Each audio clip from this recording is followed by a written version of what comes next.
Akwụkwọ onye amụma Jeremaịa isi nke 8.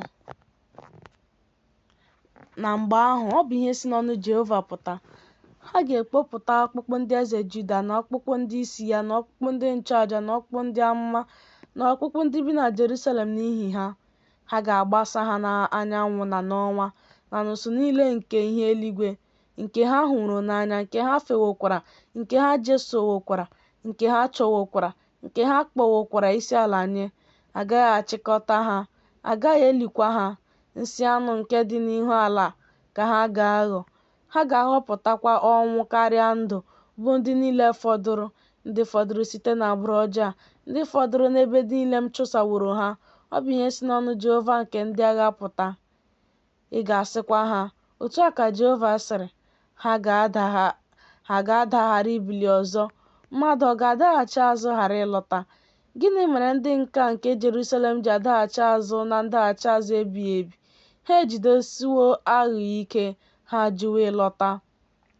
Aṅara m ntị wee nụ ihe na-ezi ezi ka ha na-ekwu. Ọ dịghị onye ọbụla chegharịwo uche n'ihe ọjọọ ya, sị, gịnị ka m meworo? Onye ọbụla echigharịwo baa n'ọgbụgba ọsọ ya, dịka ịnyịnya nke na-agbabiga ọsọ oke n'agha. Ọbụla ụgbọala n'eluigwe maara mgbe ya niile akara aka.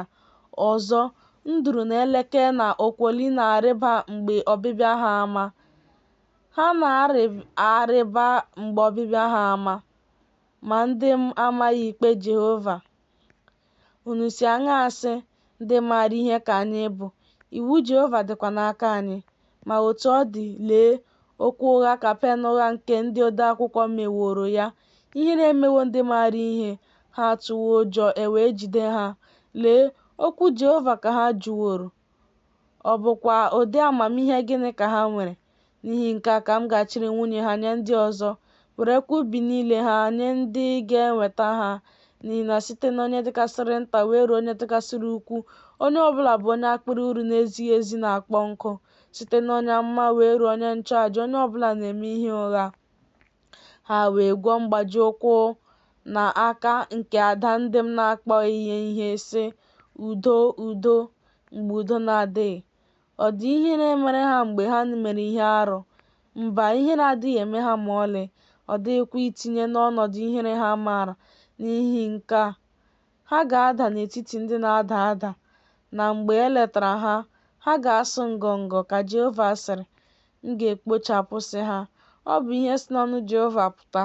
Mkpụrụ vaịnị agaghị adị n'osisi vaịnị, ọ dịghị fig dị n'osisi fig. Akwụkwọ akpọnwụọkwa. M wee doro ha ndị na-agabiga ha n'isi. N'ihi gịnị ka anyị onwe anyị na-anọdụ ala? Chịkọtanụ onwe unu, ka anyị baa n'obodo niile e wusiri ike, wee debe ọnụ anyị duu n'ebe ahụ. N'ihi na Jehova bụ Chineke anyị emewo ka anyị debe ọnụ anyị duu. O mewokwa ka anyị ṅụọ mmiri nsị, n'ihi na anyị emehiewo megide Jehova.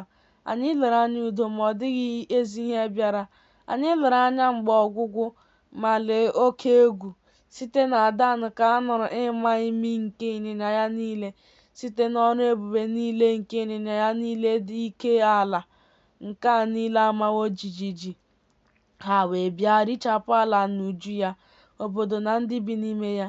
N'ihi na lee, m ga na-ezite agwọ bụ ubi n'etiti unu, nke ọ dịghị ụra agara ya ha. Ha ga-atakwa unu ahụ. Ọ bụ ihe si n'ọnụ Jehova pụta. Ọ ga-adị m nnọọ mma ma a sị na aga m agbasa ihu m megide unu taa, na ahụ m ka ahụ na-adịghị obi m ike. Lee, ọ bụ olu ntiku site n'ala dị anya nke ukwuu. Jehova ọ nọghị na Zayọn? Eze ya ọ nọghị n'ime ya? Gịnị mere ha ji were arụsị niile ha pịrị apị, werekwa ihe efu niile nke onye ala ọzọ kpasuo m iwe?